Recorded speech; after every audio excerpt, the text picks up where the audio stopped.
paka gokwe chakugokwe chiri kuti kudini mhuri yeZimbabwe.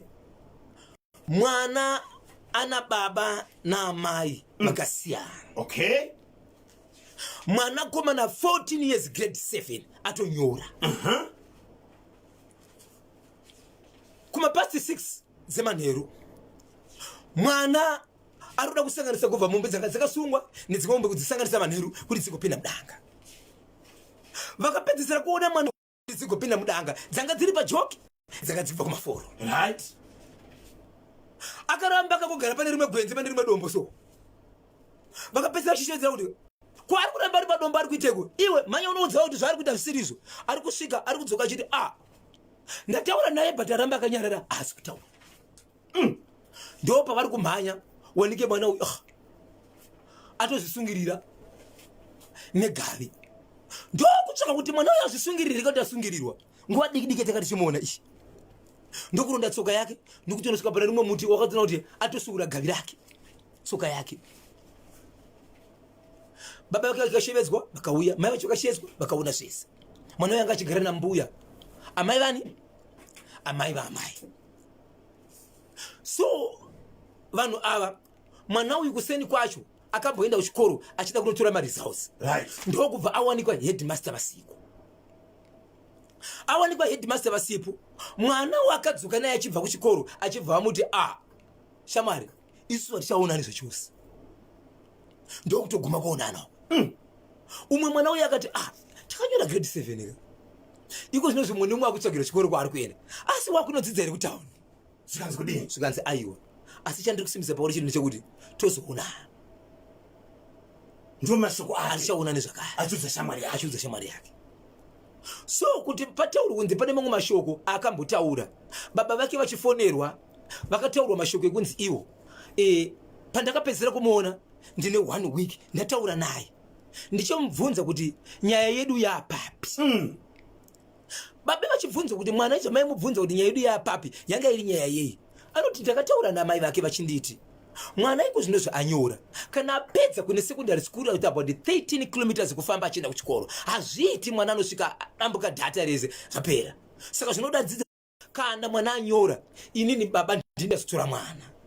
So ndaimuremind ndaimufungidza kuti agara akaziva kuti kana chingapedza kunyora ari kuuya kunani kwandiri. Asi pandakataura naye nchimubvunza kuti nyaya yedu yapapi haana kupindura. Sungirira. Hey, zvakaitika rini izvi? Mwana uyu kumapasi 8 dzakuseni polisi yanga isati yatomutora ndizvo ndiziromaniera. Mutumbi wanga sototorwa nasi.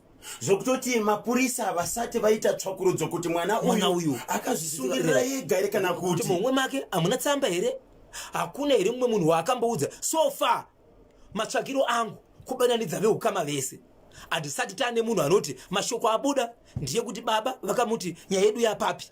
Mwamwe mwana wakaenda naye kuchikoro anoti akandibhaibhisa achiti ndokutoonanaku hatichazobvi takaonana zvakare. Asi mashoko acho eumwe mwana uyu ari kuratidza kuti munhu aitooneka. Yes. Zimbabwe vateereri manyama sei mwanakomana uyu akaudza shamwari yake vachibva kuchikoro kuti ndiko kupesera kuonana sei? Ndine 1 munhu asiri hama asiri weukama asi mugarisani wemunzvimbo ishi. Ndikataura zvakare nemunhu ari munzvimbo iyoyo but achibva kune imwe nzvimbo ari munhu anoita zvekutengesa anoti ndinofamba ndichibva mukati medhorobha ndichitengesa ndichidzokera kudhorobha. Anoti iye ndafamba nyaya nzvimbo dzakawanda nyaya dzindasangana naye. Zvaishamisa zvaivhundutsa zvaityisa kuti mwana ari grade 7 anoita chinhu chinomubaya pamwoyo chokuti anoti beta ndizviuraye sokutora poison kana kuzvisungirira. Inyaya yakareba yekuti mwana asvike ipapo. Zvinowanzoitikwa nevanhu vakuru vanoti vakagara pasi vakachifunga chinhu ichi vakarangarira vakaona nyika yese vanoona senge vaparerwa mwana saizi iyoyo iroro ishokwadi izvozvo. So vari kuti izvo zvimwe zvinhu zviri kuitika kazhinji 90% yevana vesaizi iyi vari kuzviuraya kana kuzvisungirira kana kuti vakasazvisungirira vana ivavo vanobuda vachienda nenyika ndiwo ave ma-street kids. Vari kuti vakazvitsvaga vana ivava vana vevabereki vakasiyana. Deni oro shiwiri bini for. Deni oro shiwiri bini for. Zvakangonaka baba Isabel kuti dai waro taikwanisa kutsvaga makansela vangatibatsire nemashoko kungava kuvana even kuvabereki kuti kana ukasvika panguva yokuti pane zviri kukunetsa chii chaunofanira kuti uite andiitika. Asi shoko ratinogona kungosira mhuri yeZimbabwe pane zvino nderekuti kana ukanetsekana tsvaga munhu waunovimba naye womuudza zviri kuita sei zviri kukunetsa. Kana kuenda papolisi iri padhuze wosvika public relations wosvika woti ndiri kukumbira kuti ndine nhunha dzangu wovaudza zviri kukunetsa vanokubatsira vanhu ivavo even kana mapasta vanokubatsira. But wona izera racho manje magrade 7 avo hatuzivi ndoenda kupurisa kana kuti sei. So vanhu vataura nenaye mukoma kebi vati bhosho so kufambira kwaunoita nyaya dzako ndabva ndatini zvazi enda kudhorobha iko kwauri koko utsvake timu rese riri mustreet wamuti mastreet kids uvabvunze kuti pawakabva kumba unogara kupi wanga wakugara nani either baba vakaroora mumwe mukadzi amai vacho vakaenda kana kuti baba naamai vevana ava vakasiyana vana ivavo 2% ndiyo chaona kuti mwana akatiza pamba pana amai nababa ndo namba shoma asi vakawanda vacho ndivabereki vakasiyana vana baba vakafa vana amai vakafa vakasara vachichengetwa vanhu iva vanotiwa mabhoyi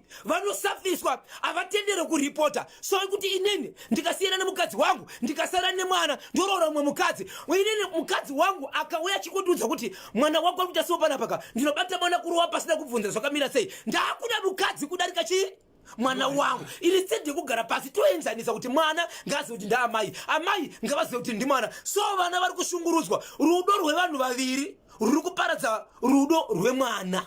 Izvozvo tiri pakati pemazuva 16 days nyaya dzemhirizhonga kumadzimai nyaya dzemhirizhonga kuvanasikana please ngatisiyei asi ngatitsvage vanhu vanotibatsira kana wasangana nedambudziko handitika nokuti kana ukagara wega pfungwa dzinogona kugumirwa wofunga kuti kutora upenyu kuzviuraya ndokuita sei unenge watogona asi hachisiriso baba isapera. Nyaya iyi ndakaitaura na honorable Makamanzi.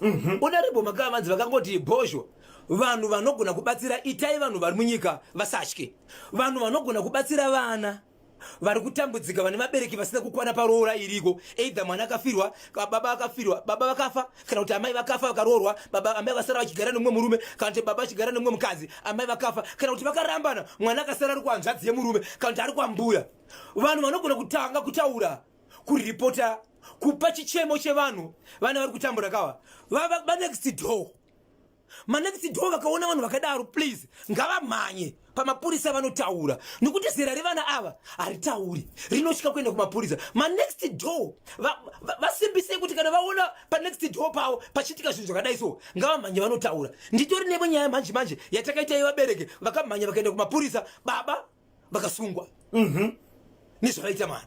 Tinotenda maita basa honorable Andrew Makahamadze mwana uyo wekugokwe pane zvakaitwa papa Isabel na papa Pati zvichabuda pachena hazvo nekufamba kwenguva ndava hangazviuraye ega ndinonzi niko kwamubayira kumasoja kuise kwenhasi 11:30 ndopafika nthawe pari manje regai pari zvino timbokupai vasawira vedu veRoma Pixie Housing Private Limited uchi